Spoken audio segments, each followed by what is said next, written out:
Des manœuvres sont allées chercher dans les environs la matière première, l'argile, et la soumettent à un travail de préparation.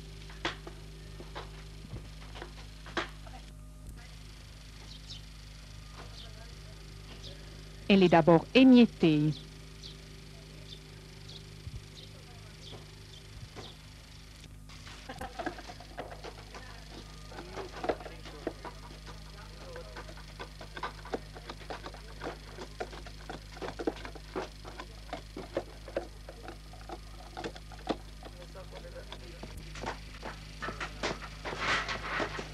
Battue ensuite au maillet, elle est transformée en poussière aussi fine que de la farine. Regardez bien, il est rare de voir ceci. Afin de rendre la terre plus précieuse, on lui ajoute, en plus d'un mélange d'herbes médicinales et d'encens, une poudre de 5 joyaux broyés: or, argent, turquoise, corail, perles.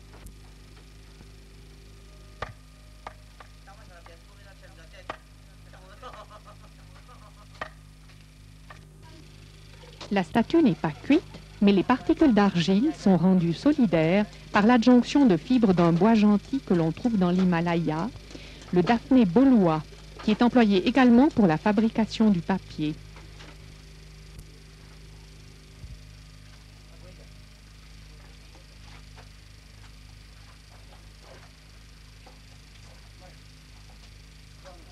Les lanières de bois gentil sont bouillies, trempées et abondamment rincées afin d'être débarrassées de toute particule rigide.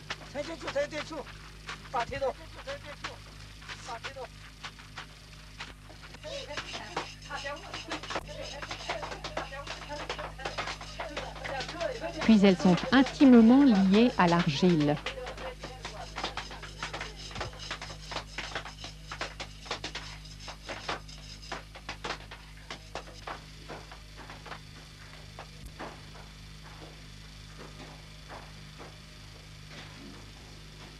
La masse ainsi obtenue forme une pâte souple d'une grande plasticité, mais extrêmement solide une fois sèche.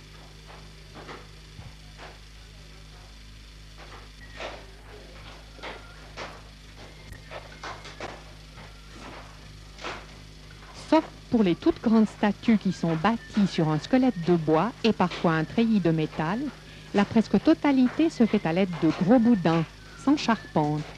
Nous voyons ici la base sur laquelle viendra s'ériger le corps de la divinité assise dans la position du lotus, base qui elle-même sera décorée de pétales de fleurs de lotus.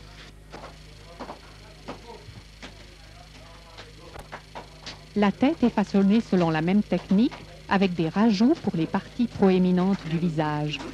Dans cette masse de terre encore grossière, on reconnaît déjà le visage du Druktop Tantong Gyalpo, qui sera la plus grande statue de la Gompa et occupera la place centrale sur l'autel. Le sculpteur est en outre capable de confectionner ses propres outils qui auront l'avantage de correspondre exactement à ses besoins.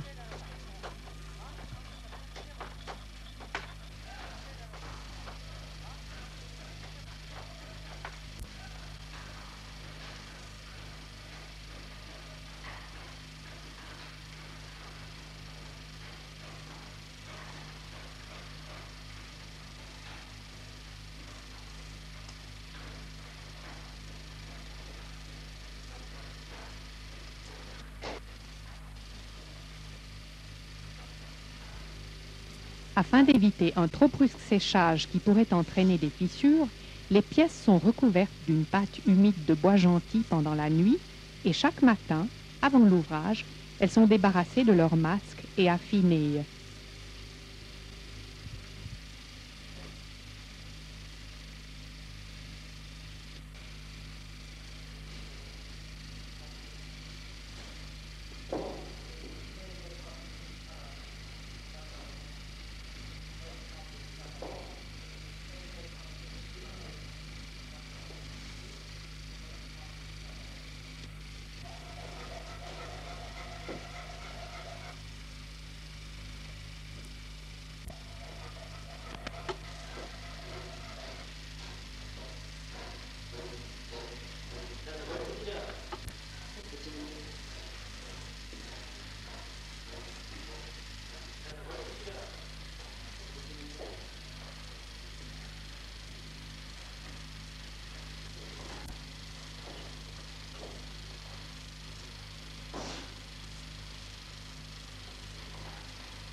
Les doigts, ainsi que les bras en position levée, nécessitent une armature métallique, sans quoi ils seraient trop fragiles.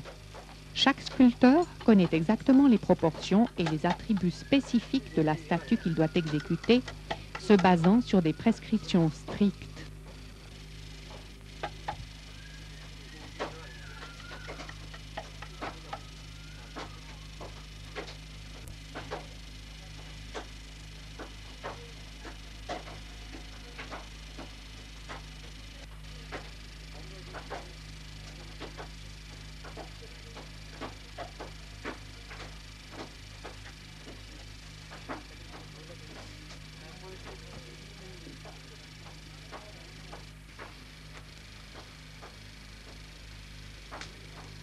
Un ultime séchage est offert à la tête que le sculpteur vient d'achever.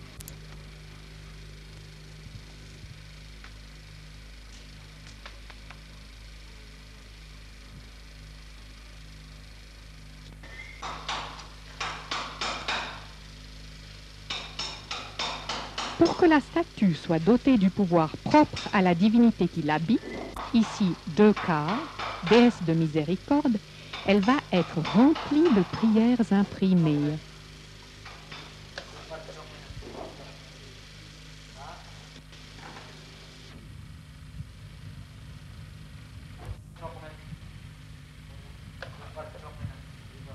La tête creuse reçoit le mantra correspondant à chaque organe, les yeux, les oreilles, la bouche.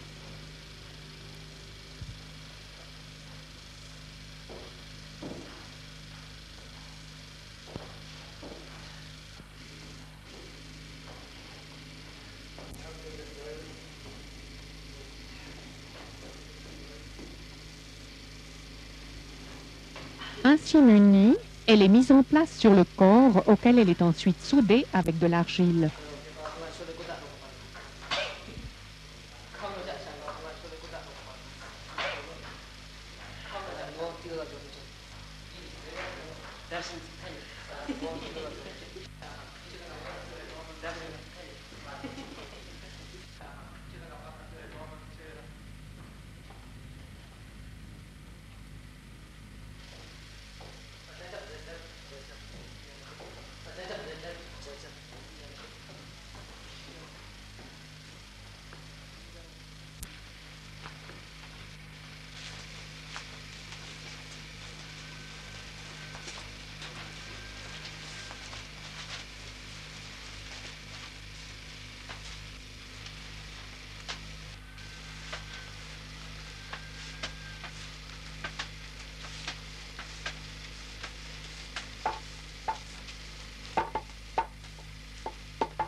À l'étage supérieur de la gompa, les moines préparent les rouleaux de prière et les reliques, tissus précieux, joyaux, etc., destinés à chaque organe du corps cette fois. Tous ces rouleaux vont venir remplir l'intérieur des statues.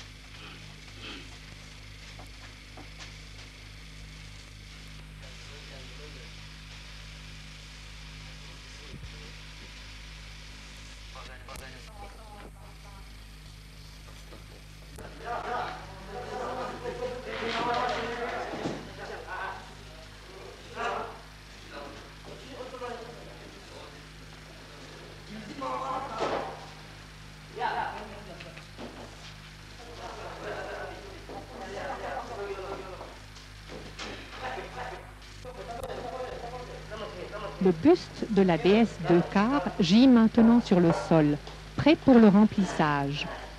Au préalable, on a sélectionné en forêt, en un lieu bien précis, un arbre sacré que l'on appelle le Sokshin, l'arbre de force vitale. Une pièce de bois de cet arbre, taillée en forme de flèche, a été enveloppée de mantras et est introduite dans la statue pour lui conférer sa puissance divine.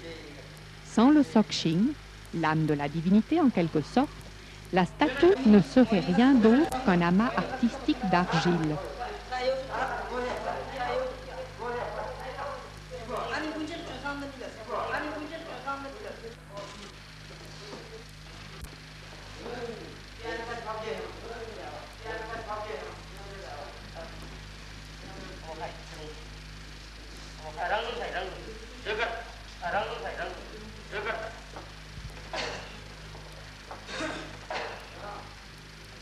Le corps est ensuite littéralement bourré de rouleaux de prière, de la tête aux pieds.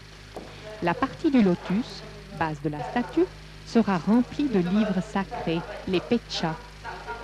Les moines qui manipulent les rouleaux ont protégé leur bouche d'un foulard pour ne pas souiller les prières de leur haleine.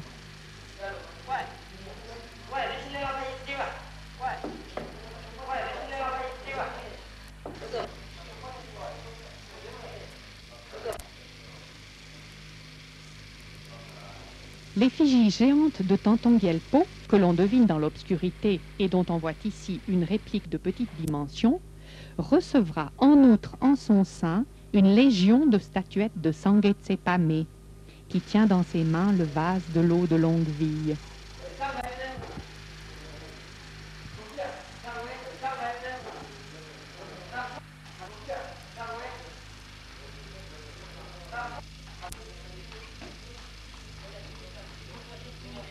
Ces miniatures, munies elles-mêmes de minuscules rouleaux de prière, sont pressées entre deux moules de cire de cochenille.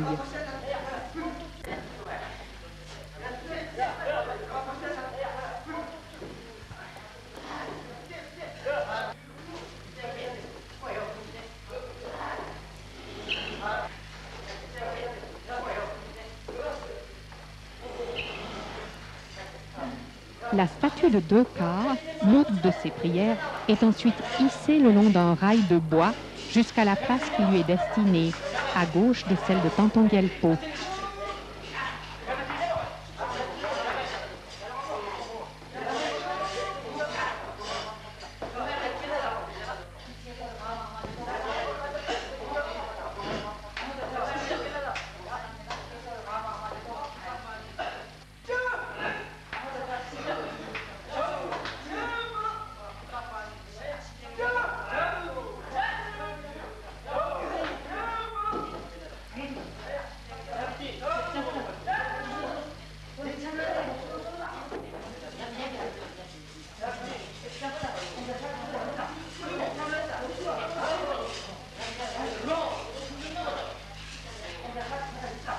On amène ensuite les jambes qui ont été construites séparément.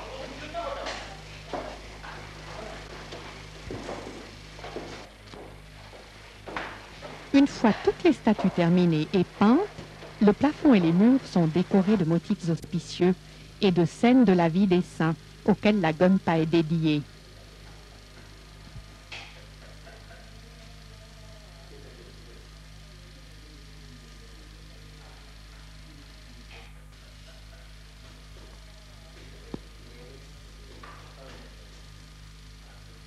Enfin, c'est la consécration. Les moines célèbrent le Bumpa, bénissant le temple et ses divinités par des prières, des offrandes et des aspersions d'eau sacrée.